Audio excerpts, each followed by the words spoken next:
Salut à tous, comme d'habitude lâchez un pouce bleu et partagez la vidéo, ça aide énormément la chaîne à gagner en visibilité. Et si vous voulez soutenir, c'est possible sur Utip, gratuitement en regardant des pubs ou en devenant Fire Tipper si vous pouvez vous le permettre. Aujourd'hui on parle de The Last of Us 2 qui sort le 19 juin. Sony a balancé récemment un State of Play spécial consacré au jeu, exactement comme pour Ghost of Tsushima, donc j'ai décidé de parler du plus gros projet de Naughty Dogs.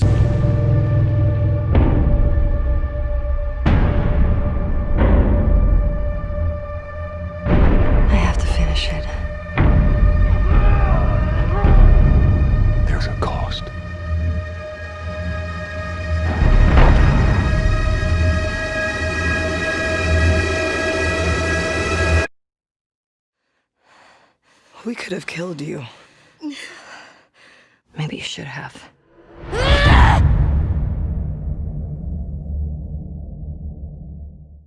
Ah, Naughty Dog. Tout d'abord, Crash Bandicoot, ces jeux qui ont accompagné un nombre incalculable de jeunes en fin 90.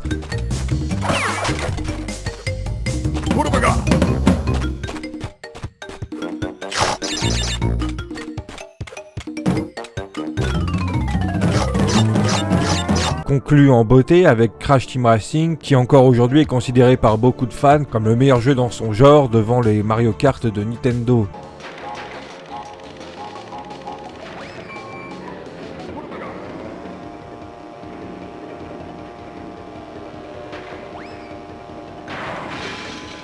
Ensuite, pour accompagner la sortie de la PlayStation 2, débarquent Jack et Daxter.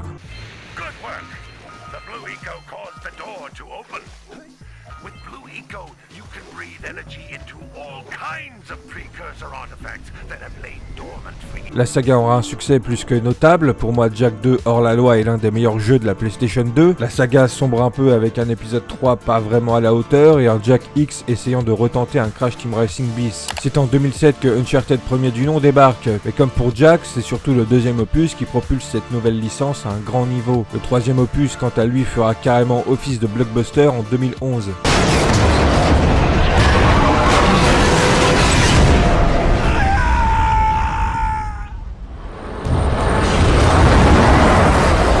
Deux ans plus tard, le studio sort le nouveau jeu qui, cette fois-ci, plonge le joueur dans le survival horror, qui pour le moment est encore le jeu ayant rapporté le plus de ventes à Naughty Dog, The Last of Us.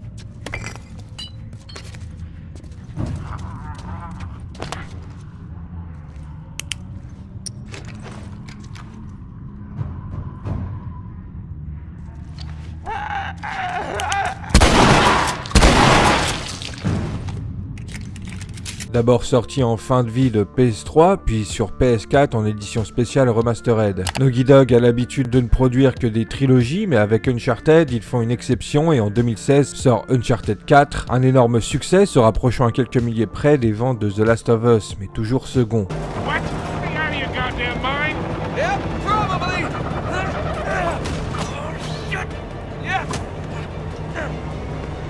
Oh, crap, crap, crap!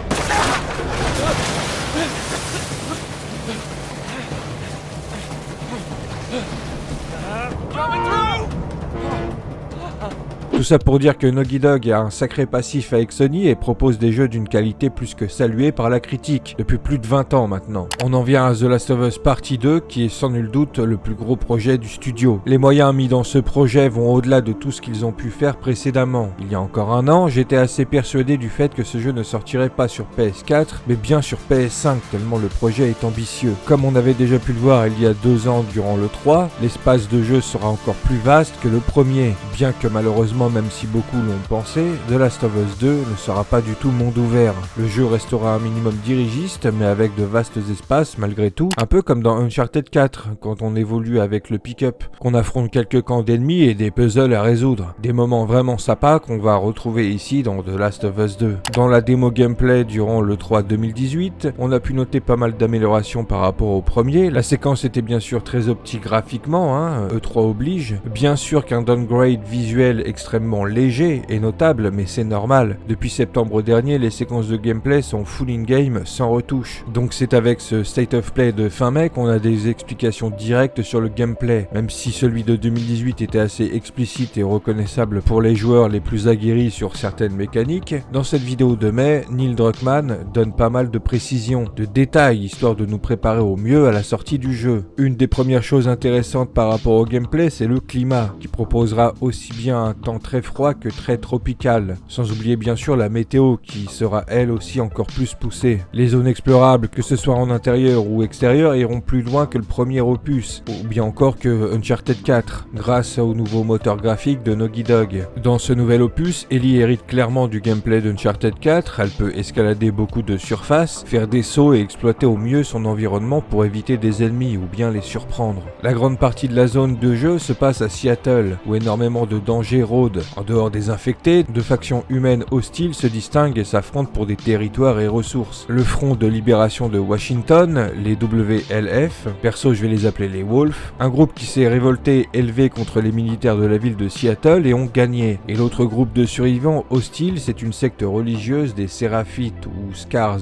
Ils sont reconnaissables via leur entaille de rituels. Ils me font un peu penser aux Reapers de Days Gone. Ils sont moins bruyants, plus discrets que les Wolves. Bien évidemment, les infectés sont toujours aussi présents et comme on pouvait se l'imaginer, ce nouvel opus va nous proposer de nouveaux types d'infectés, dont le puant, qui une fois proche d'Ellie dégage du spore corrosif. Pour les autres, il faudra attendre la sortie du jeu pour les découvrir, ou alors attendre assez longtemps pour vous faire spoil. Les Wolves patrouillent avec des chiens qui peuvent nous détecter assez facilement, donc utiliser les bouteilles et les briques sera de nouveau un élément de gameplay assez central. Le mode écoute est plus développé et indique votre chemin par traces, que justement les chiens peuvent suivre pour remonter jusqu'à Ellie. Une des autres nouveautés, c'est les hautes herbes, qui sont bien utiles à distance, mais au corps à corps, de près, les ennemis nous voient. On n'est pas sur Assassin's Creed où t'es invisible. Les bâtiments, les pièces du jeu sont optimisées pour qu'Ellie puisse tirer un grand avantage de son environnement. Étant donné qu'on ne joue plus un homme bien baraqué, on peut se faufiler à des endroits impossibles auparavant avec Joel. Il y a une vraie furtivité, une vraie fluidité qui fait qu'on aura toujours des solutions à portée de main, même quand on est détecté par les ennemis. Ellie est tellement furtive qu'elle peut esquiver les coups de ses ennemis, ce qui sera bien utile dans les combats au corps à corps. Comme Joel dans le premier, Ellie dans ce second opus sera accompagnée également de partenaires durant l'histoire. Alors c'est une bonne nouvelle et au vu des images, les personnages ont l'air plus utiles que ceux qui nous accompagnaient dans le premier. À mon souvenir, ils étaient vraiment pas très utiles durant les combats. Je me souviens même que parfois ils sont limite invisibles devant les ennemis. Le sac à dos fait toujours partie intégrante du gameplay, l'interface est encore mieux foutue, mieux pensée et a plus de modifications possibles, en plus de la table de bricolage disponible à certains points du jeu, tellement qu'il sera possible d'orienter son gameplay dans un style qui nous plaît plus qu'un autre. Après toutes ces explications, Neil Druckmann nous propose une séquence inédite de l'histoire du jeu, une séquence d'environ 8 minutes, une séquence qui je pense se passe dans les premières heures du jeu, peut-être 5-6 heures ou moins. En ce qui concerne l'histoire, la com du jeu nous rappelle bien qu'on finissait le premier par le choix de Joel, qui choisit de sauver Ellie plutôt que la laisser mourir pour créer un vaccin. Un choix d'une importance particulière puisque ce faisant, Joel ment à Ellie. Cette dernière qui devine qu'il ment, le fait jurer et malgré tout accepte la situation. Vu le passif de Joel, Ellie a sûrement compris pourquoi il ne pouvait pas l'abandonner. Quoi qu'il en soit, le poids de ce mensonge sera sûrement toujours présent dans ce nouvel opus. Les deux vivent dans une grande communauté où tout le monde semble vivre convenablement, tranquillement, malgré les dangers en dehors. Mais comme d'habitude, vous connaissez la chanson, ça tourne mal et Ellie part en quête de vengeance. Je pense qu'au-delà de cette quête, le jeu nous offrira à nouveau une histoire, un enjeu plus grand, quelque chose qui évoluera au fur et à mesure du récit, comme on en a toujours eu l'habitude avec Naughty Dog ces dernières années. The Last of Us Partie 2 est sûrement l'un des jeux les plus attendus en 2020 avec Cyberpunk et Valhalla qui sortent en fin d'année. Ceux qui me suivent depuis quelques temps le savent et l'ont vu en live, j'ai fini The Last of Us assez difficilement et surtout tardivement. Je ne suis pas trop jeu d'horreur, j'ai du mal avec ce style de jeu, mais pour celui-là, malgré que l'horreur ne soit vraiment pas ouf pour certains,